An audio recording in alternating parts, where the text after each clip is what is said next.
Hello, everyone. How are you doing? My name is Mickey. Thank you very much for joining me on my channel, where I draw lessons from life experience, and I also share my experience of the places that I will be working and I am working, which at the moment is Belize in Central America. This is the third session of a collaboration with Audrey, and she just sent me a message that she is facing some technical problems. So I am going to face it alone today. It's all part of the journey, and I'm learning. We were going to talk about, or we are still going to talk about the Ashanti culture, Ashanti from Ghana, and compare it to the Garifuna culture from Central America. And then we will try and compare it to the Caribbean culture and see what we have in common and some of the differences. I know Audrey is going to get everything sorted and we will be firing in all cylinders. But before I continue on, I want to say I am on call in work. So if this sophisticated phone start ringing, I will have to wrap up and go and attend to duty. So the Ashanti culture and the Garifuna culture, what do we have in common? Before I carry on, I am going to tell you where the Ashantis came from, the origin of the Ashantis. And I say we are going to talk about the Ashanti culture, but in the end, it's going to be a Ghanaian culture because most of the things we do are common across board. So I'm going to pick something from the Ghans, I'll pick something from Ewe, and you realize that I'm actually talking about the Ghanaian culture and not just the Ashanti culture. The origin of the Ashantis. From my research, I realized the Ashantis came into history, or they started getting documented in the late 16th centuries. And in the 16th century, they were occupying the present-day Ghana. And before that, it is known that they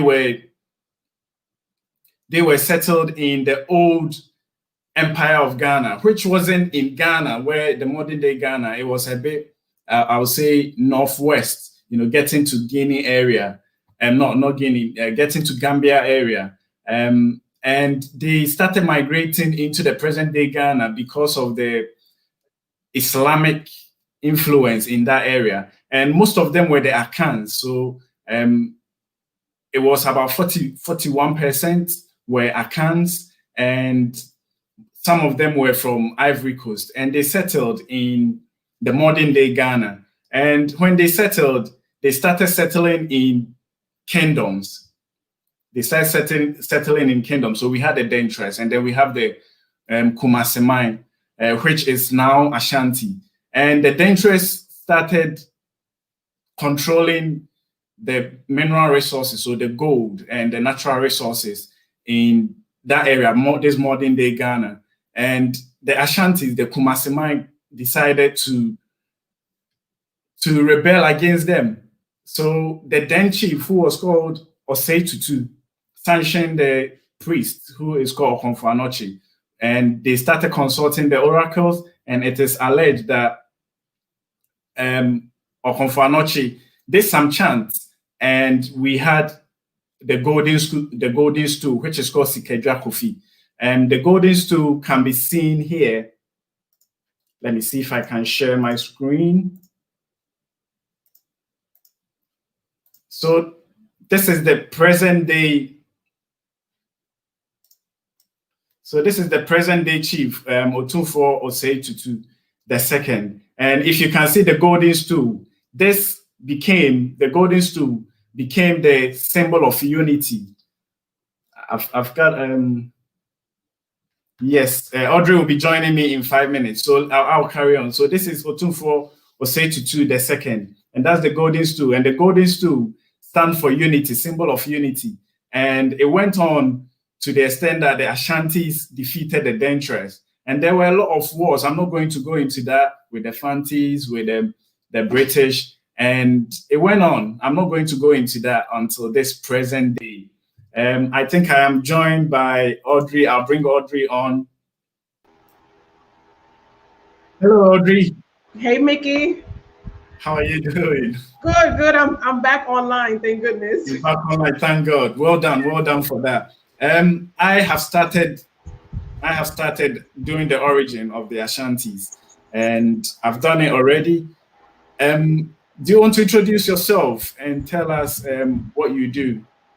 What's up, guys? So this is Mickey and I's third season, and my name is Audrey. My YouTube channel is called Then Came Ratan, and it focuses on inspiring and informing people about living abroad. And I live in Ratan right now. I moved from New York to Ratan, so you see on my channel many comparisons between the two locations. So today we're talking about culture, right, Mickey? So you're talking about the Ashanti right now, um, Yes, and yes. then let me know when I can get started with the Garifuna. Okay, so I will not go too far back, but I will just continue where I was. Okay. Um, So I'll just touch it really quick. The Ashantis migrated from the old Ghanaian Empire, Ghana Empire, which is not really where Ghana is right now. It's a bit Oh, the okay. northwest of it, getting to where Gambia is. And they started migrating to the present day Ghana because of Muslim was Islamic influence in that area. So Mhm. most of them were the Akans. So the Ghanaian is the Ashanti is part of a clan, the Akan, right? So we have the Fantis, we have Benchers and the likes. So they all moved. So it was about 41% made of Akans when they moved to the present day Ghana. And the rest were from Ivory Coast, who are our neighboring count is our neighbors. And the Dentress decided to take over. So they started ruling over the Mhm. small kingdoms in that area. But the Ashantis couldn't take it, so they decided to revolt against them. So that was when Otumfo Tutu the first sanctioned the priest who was called Okomfo and Okomfo did. So they consulted the oracles, and it is said that a golden stool came in. The golden stool which is seen over here. So this is the present day Ashanti king. He is Otunfo Tutu the second. And this golden stool is the symbol of unity. And it is believed that through this stool, that's how we manage to conquer the Dentress. And a lot of wars came in with the Dentress, with the Fantis, with the British. And yeah, up to this time, Ashanti just came into being, and we moved to the central part of Ghana. Oh, okay, awesome. The Garifunas, we used to have a chief, right? There is no present day chief for the Garifuna, but the last chief was Joseph Chatoyer, and but after he got killed in Saint Vincent in battle, well, I don't know if we don't have a chief right now. I'm not sure if after they killed him in the late 1700s, if there was another chief, but right now, present day, there is no Garifuna chief. So Oh, okay. let me go backwards. Let me introduce. Let me for those of you who don't know, the Garifuna culture is a group of people that originated in St. Vincent. So we are actually the result of two cultures coming together, which is the Arawak Indians from St. Vincent and Africans, who the African part of us, to this day, we're not sure like which part of Africa we come from, because the African part of us comes from a number of, most people say West Africa, right? Like in New York, when I go to the African neighborhoods, they always tell me, "Oh, you look like you from Ghana." They just have, happen to say Ghana, and but Garifuna people are still trying to trace back, like where exactly from Africa we come from. And I don't know. I think that we can't say we just come from one country, because there were African explorers in the Caribbean, and then you had the slave ships that were also moving through the Caribbean. So I feel like the African part of us is a mixture of Africans from different countries. And So, mhm. Oh, okay. So you were saying, yeah. So that's basically who we are, right? A mix of African and Arawak Indians, and we come from the island of Saint Vincent, and we were exiles from Saint Vincent in the late 1700s because the British, they wanted to colonize, they wanted to enslave us. But since Garifuna people were never slaves, they said, okay, we're gonna go to war. We're not gonna be enslaved. So the British, they ended up shipping us away from Saint Vincent, and they sent us to Honduras, to the island of Roatan, because at that time it was British territory. That all of the Bay Islands was British territory. So we landed here, and then from Roatan we continued to establish Garifuna communities around the area. So present day, there's Garifuna communities on the mainland of Honduras, in Guatemala, Nicaragua, Belize, and the first one is on the island of Roatan, which is Punta Gorda. So yeah, that's where the origin of the Garifunas come from. Okay, so listening to your story, that is what actually got us to try and do this collaboration, to try and find the similarities Mhm. and the differences between our culture. But before we carry on, I will read some comments. So Live Life is joining us and saying hola, good vibes. Thank you very much for joining us, Live Life. We have Queen, as ever, greetings, my sister. And thank you very much, as always, for your support. And we have the Soga family. Kay, hey, how are you doing? I hope you're all doing good. Kay is based in Canada. She's married to a Ghanaian. And Oh, she's, okay. yes. So Kay Soga Family TV, please go Mhm. and check out. She is doing contents about building in Ghana and stuff like that. I would Oh, definitely have her on my channel one day, and the three of us will do something together. So yeah, Kay, awesome. thank you very much for your support. Right. Um, so we will start going into the similarities. I say we Mhm. start with food. Yes. Let's start with So food. yeah, food. So what I found out, what stuck out was hudut. Hudut. Yes. And I'm actually told that hudut is called fufu, actually in Belize. And Mhm. it happens that Ashantis also have fufu, right? But our fufu, right, hudut, I realized is a mashed plantain, right? Plantain. Yes. Speaking of washing, let me show you what we use, and then you can tell me what they use in Ghana, right? Yes. Okay. So we use. I don't know if you could. Let me put this down. Yeah. This this mortar and pestle made out of Yeah. wood, Yeah. right? So we in here we put the plantains inside. Well, Yeah. you explain fufu, and then I'm going to explain how we make hudud. Okay. So I'm going to Okay. share my screen and you Okay. will see. So you will see we also use it. So this is Ghanaians Mm-hmm. pounding fufu, right? So we call it Oh, wadro, the mortar and pestle, wadro and warmer.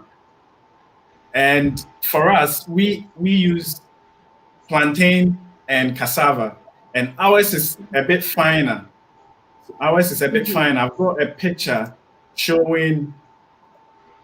So this is a Garifuna woman preparing the hudut, and this is hudut on the left, and fufu, the Ghanaian fufu with soup on the right.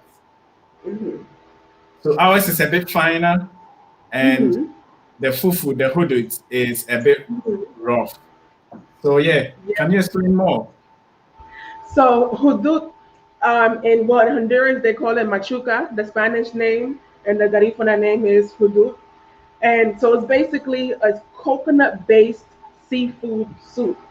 So Okay, the soup is made out of coconut milk, and we add our own spices. And then what's inside of it is your selection of seafood. So you could just leave it like just plain fish, or you could add fish, conch, shrimp, whatever you want.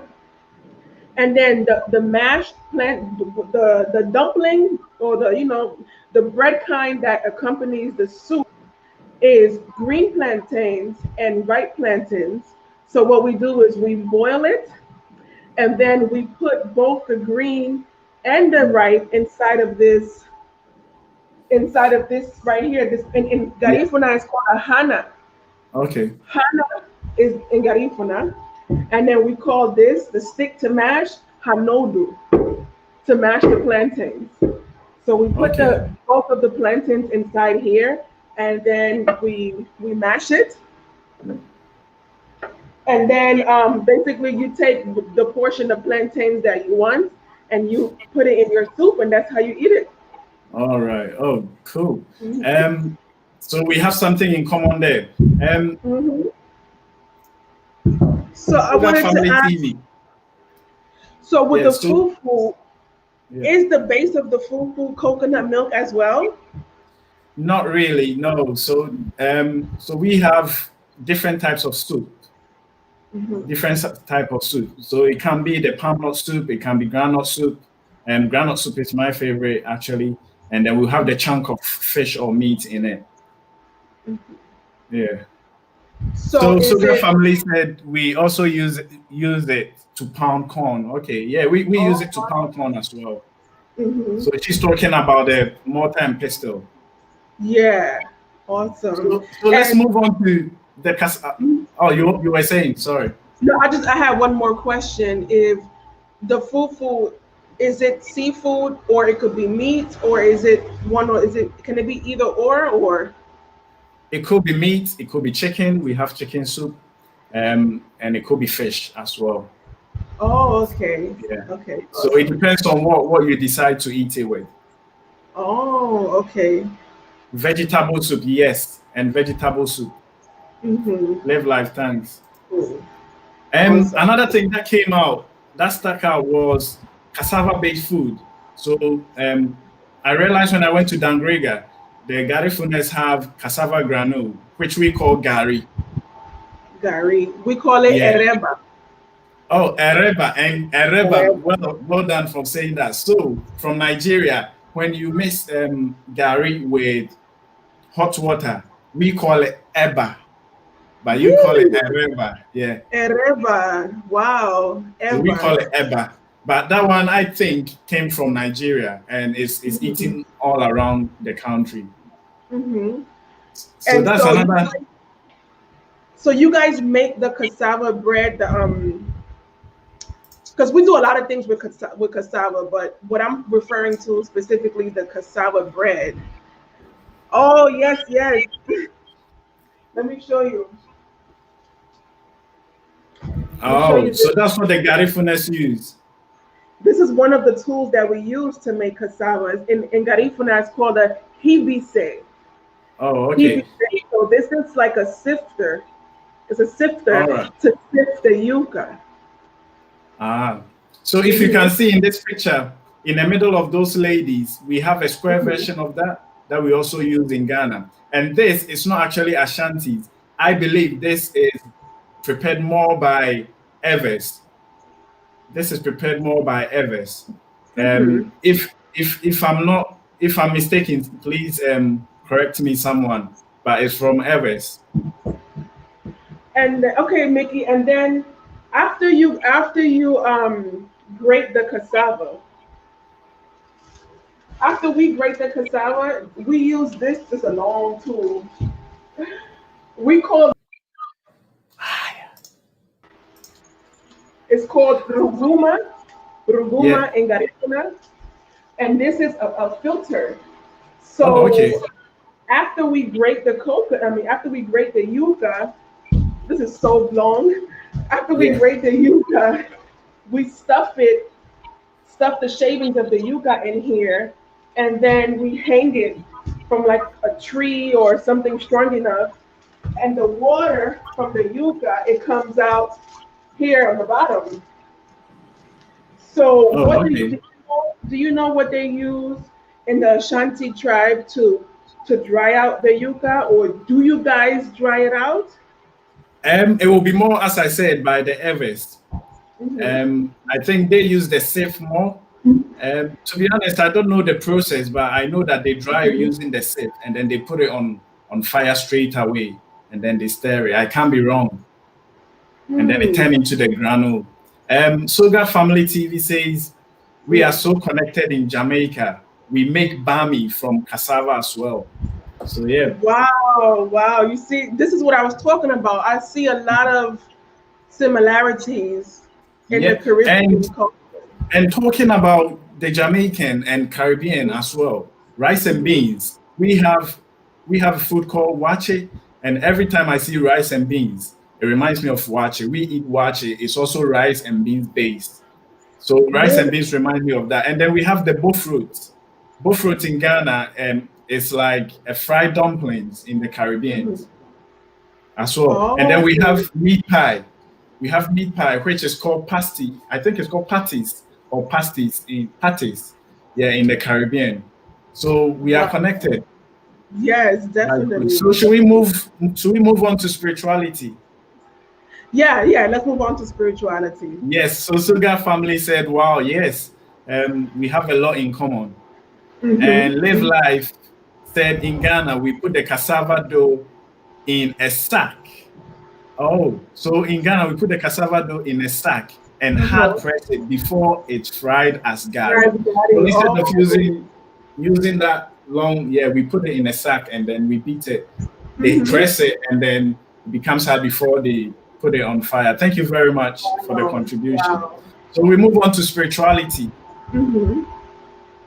Can you go into So, as our spirituality, Garifuna people, we believe in God, but we also honor our ancestors. And we have different ceremonies, right? I'll just explain one for the sake of time. And the Garifuna name for it is called a Dugu, a Dugu. So, basically, a Dugu is when there's a huge ceremony. It's like a spiritual family reunion. So like 3 or 4 different lines of families come together, and there's a 4 or 5 day ceremony that includes singing and drumming. We pour libations. We give food offerings to our ancestors, and the person who leads this ceremony, we call them a buye. So a buye is like the high priestess. It's like a shaman. Is the person who's able to communicate with the dead and deliver messages. So the purpose of this dugu is basically for healing and for bringing families together. So they say like if there's things going on in your family that you just can't explain logically, then most of the time is because your ancestors want something from you, and if the situation gets really bad, then the ultimate solution to this spiritual curing or healing is what we call this the good, the spiritual oh family reunion. Oh, okay. So one similarity is we all believe in God, but we call our God Onyankopon. So Tradian Ponyankopon. And we have as you said, you have a leader, a worship leader. We have a fetish priest. I mentioned Okonfuanoche. So Oh, Okonfuanoche, so this is the chiefs pouring libation. And pouring libation is before, so they use drink, so liquor, yes. spirits, right? And then they show it to God first, to Tradian Pong, as I say, yeah. So we show it to God first, and then as I say, yeah, the lesser gods on the ground. And Okonfuanoche, I think I have a picture of, so it's just a statue. It's just a statue of him. So this is symbolizing when he was chanting, and the stool, the Sikedra Kofi, the golden stool, came from the heavens, from God. So we believe in God, but we call him Otredi and Ponyankopon. And we pour libation. That's how we Ashantis. And this is not just Ashantis. I know Gans also do it. So that's them pouring libation. And we do blood Mm-hmm. sacrifice of animals as well. Mm-hmm. And we have a lot Us. of taboo. Mm-hmm. Yeah, we have a lot of do's and don'ts. So there are certain things that keeps our moral going. They Mm-hmm. keep our moral going. But instead of saying that, oh, maybe if you take somebody's wife, you are causing confusion and stuff like that. The Mm-hmm. Ashantis will say that maybe your father will die, or there are certain things that you have to do. That will you do some sacrifices that will affect your pocket. So it stops people from breaking the moral laws, right? But at a glance, when you look at it, people think that it's infringement of rights, but it's not. It's moral, and it promotes respect for each other in the community. Yeah, I think the same thing is going on in the Garifuna culture where, and it happened a lot when we moved to Central America, because in Central Yes. America it was run by the Spanish, and so their religion is mostly Catholic, and so till this day most Garifuna people are Catholic, Yeah. and they would say things like, "Oh, Garifuna people are cannibals," or they're evil because of the different things that we do in our spirituality. Yeah. So today, a lot of what we do is really taboo, and a lot of Garifuna people stop practicing it because they would say things like, "Oh, you're worshiping the devil," or Mm. so. Present day Garifuna spirituality is not as strong as it was before because of those negative comments or way of thinking that people have. So Suga said it's called party in Jamaica. Suga, in spirituality wise, can you point something from Jamaica or from Caribbean? If you type it, if you're able to type it, then good. I'll read it out. Should we move to music and dance? Yeah. Hmm. So, one thing that strike me was the drums, the draping of the carved wood with dried animal skin. So that Yes. is so the one on the left is assorted drums from Ghana and from Ashanti. The first two is called a tumpan, the talking drum. That was what they used to send messages. So when someone beat it, people could understand the message. Because if Mm. someone decided to shout, you could not hear it. But if someone beat the drum in a language, so these people can say stuff and people can interpret what the chief wanted to tell the community. And on my right is the one from Garifuna, so you can see the resemblance. Do you have anything Yeah. to say about that? Yes, with the Garifuna drum, basically we have two drums. One is Okay. called the primero drum, which is Spanish, but it's like the first drum, and that drum is like percussion. Okay. And then the second, and it's usually smaller. The second drum is usually bigger, and it's called the segundo, and it's like Mm. the bass drum. Now, when we're playing the drums, like just to party, depending on what dance you're doing, you change the rhythm or how fast you beat the drum. And Okay. then when it comes to spirituality, we always use the drum, but we use a really big bass drum. And I don't know if there's another name for it. If somebody knows if there's another name for the huge bass drums that they use during the spiritual ceremonies, please let me know. But yeah, they have a huge bass drum, and you're right. The way that they beat the drum, it tells, or you know what type of ceremony or what type of song you should be singing. It's used to Mm. communicate with the ancestors. So Oh, yeah, you okay. have to know how to play the drum in that way if you're going to be playing the drum during a spiritual ceremony. Oh, okay. So Soga Family TV says majority have taken on Christianity and not much spirituality being practiced now. You also have the Rastafarians. And thank you very much. Talking about Rastafarians, most of our fetish priests, the worship leaders, they have dreadlocks.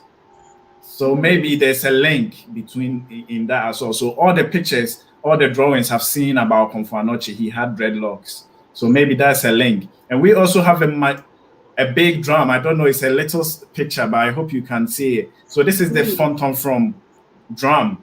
And this is the drum that we use to do appellation. So we used to, when the monarchy is coming into public, we use this to hail them, to praise them. So that's Mhm. what we use. It's called Fonton from.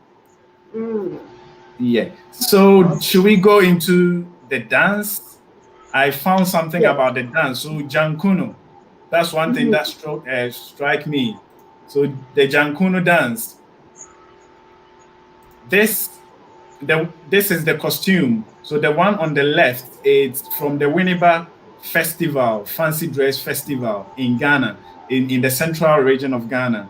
And the one in the right is a Belizean Jankunu costume. And straight away, you can see the visual resemblance, The similarities. headdress. Yes. And when they are dancing, the movement is concentrated on the feet. From the ones that I've seen, yeah, the movement is concentrated on the feet. Is there anything you want to say about that? Yes. Ooh, sorry, noise outside. Don't worry. So, don't worry. Life still goes on. Yeah, with the Jankunu dance, usually when you dance to the rhythm of the beat, right? The rhythm of the drum. Yeah. But with the Jankunu dance, the role between the dancer and the drummer is reversed.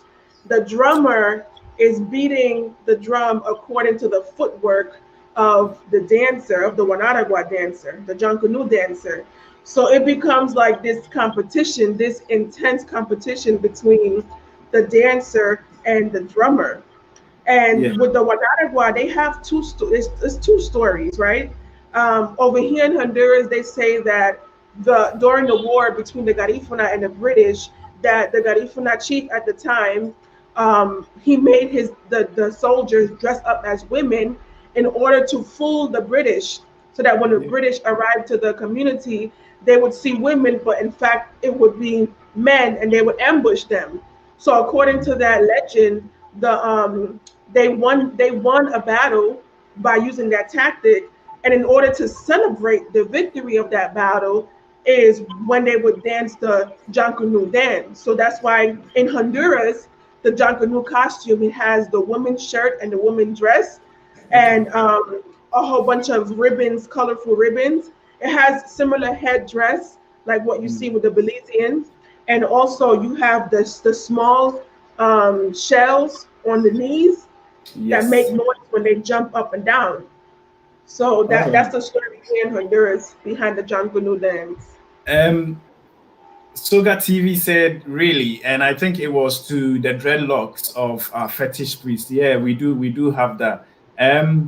Talking about the instrument on the knees, there's a dance called ajobo. I'm not sure. I practiced it because I did traditional dance in university. I know how to dance ajobo, and we used to tie those shaking, noise-making things on our knees, and we used to, tap our feet. So that is another, it's not Ashanti. I'm not sure where tribe it comes from. If anyone knows, you can put it in the comment section for me.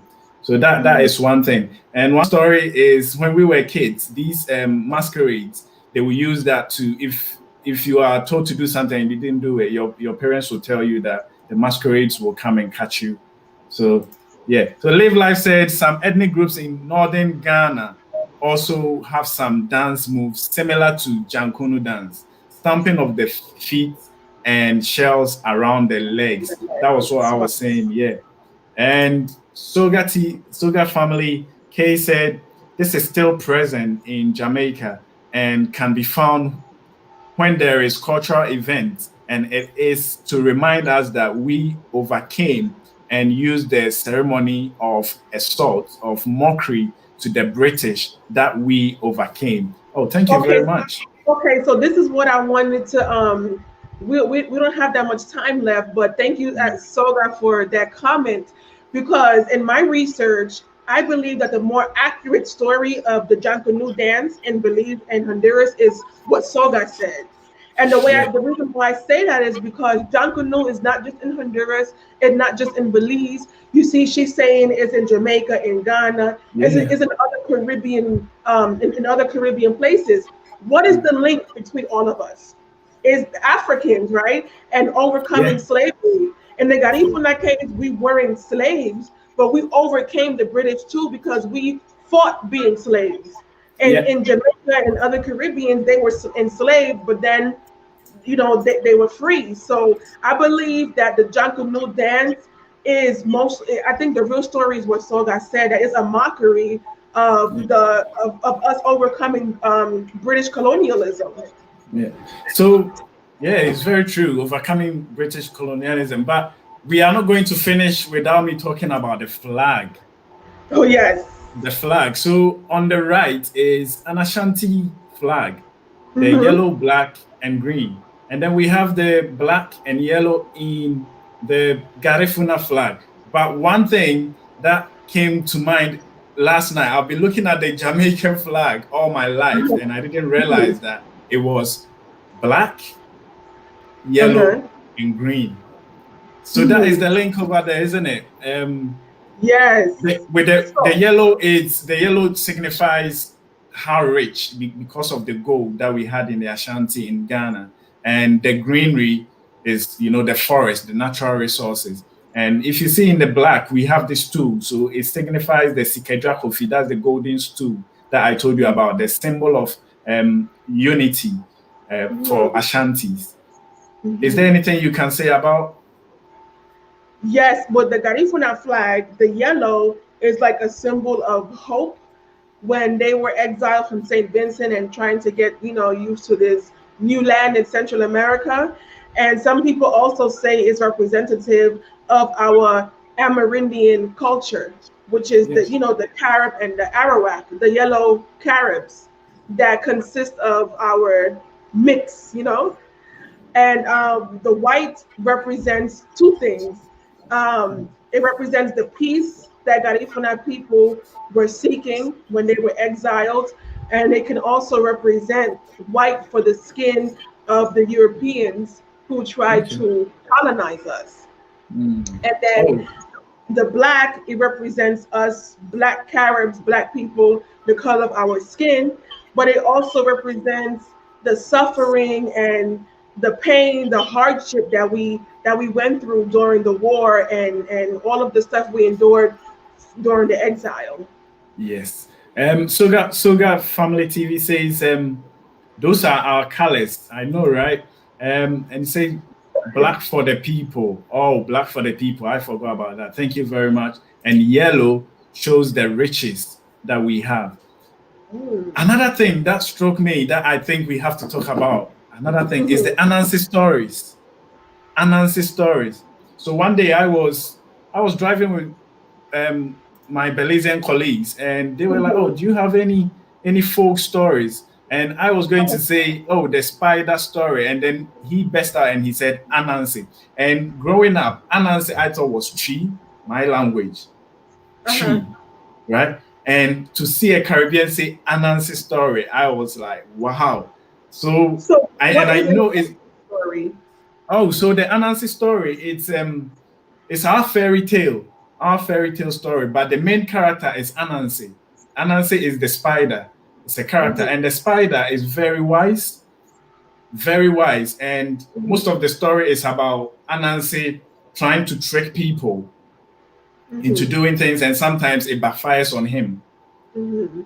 And we were told this story when I was growing up, and to come to the Caribbean to know that they also have it blew my mind. Yeah, Wow.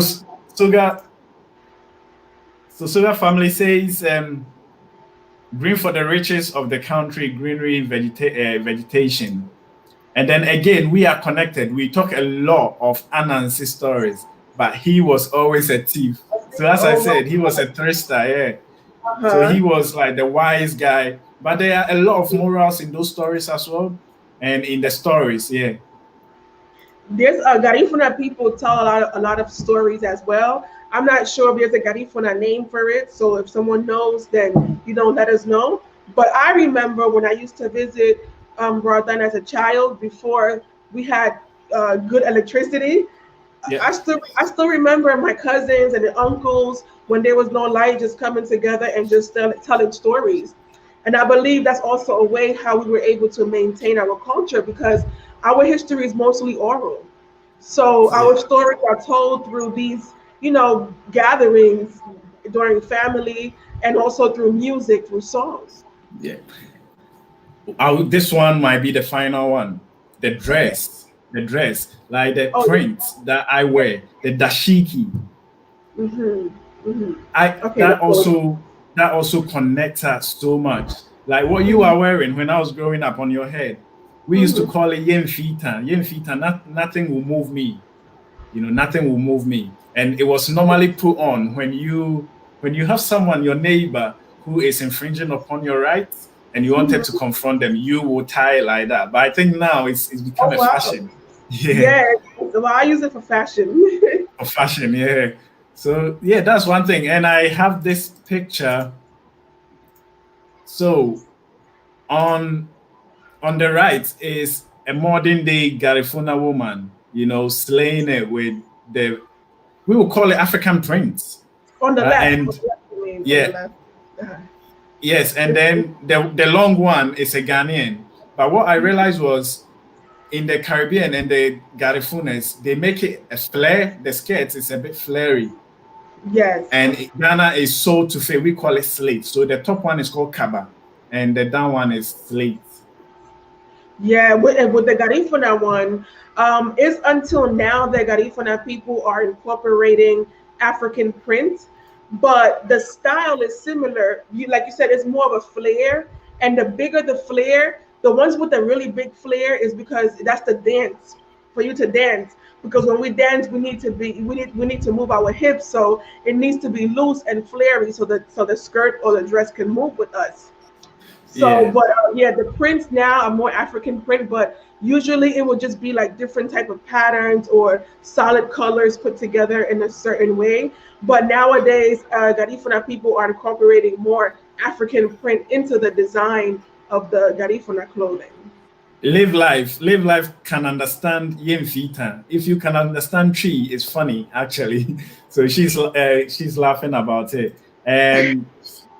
And Kay is saying, so I am moving to Ghana as I feel like the ancestors are calling me home.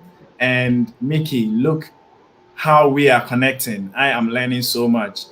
If you pay Wow. attention to something, right, you will realize how much of a value is in that thing. We ignore a lot of things, the connection that we have so much. I remember the first time I met a Caribbean, they hated it when I told them that they are from Africa. But with the YouTube and with sessions like this, we are all coming together and we are Yeah. embracing it. And it Yes. is so amazing.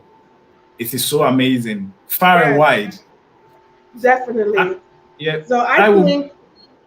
Mhm. Yeah, I think that what connects all of us, the Ashanti, the Garifuna, and the Caribbean, are the African influences. With the culture, the different types of coconut soup, the coconut rice and beans, the different ways that we eat cassava. Garifuna people eat it. It's not just cassava bread. They have a porridge. We eat it boiled, fried. So, all over the Caribbean. So I feel like Africa is the connection that yes, we all share.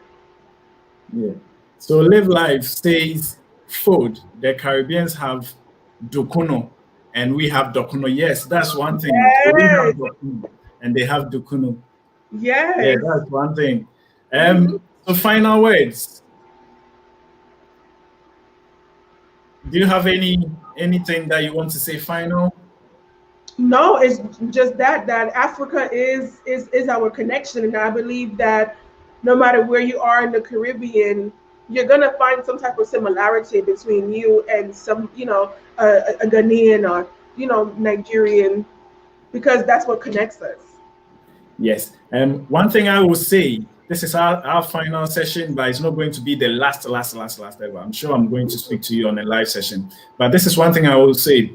On behalf of me and my family, we want to congratulate all the Garifuna people and all the people around the Caribbean who are upholding their beautiful culture. Culture and identity is an amazing, having an identity. Yeah. I would rather have an identity than to just be part of the masses. And wearing stuff like this, look at this. This is so pretty. What is Yeah. there not to like? My Yeah. if I have the chance, I will wear my dashiki every day and just get in touch with your identity. Everyone watching me right now, whoever you are, whatever you are, you don't have to be just an African. Whoever you are, look for your culture, look for your tradition, and stick to it. Because if you take a bad thing, I was going to say something we call it TED, but it's not a good thing. Like if you take SHIT, right, and you polish it, right, someone will look at it and they will think it's gold. Mm-hmm. And if you have gold and you don't treat it right, people will trample on it and they will think that it's nothing good. Pick up your culture, pick up your identity, Mm-hmm. steady it, and polish it to the world. Thank you very much for joining me. Thank you, everyone who joined us. Live Life, Queen Irie, Soga family.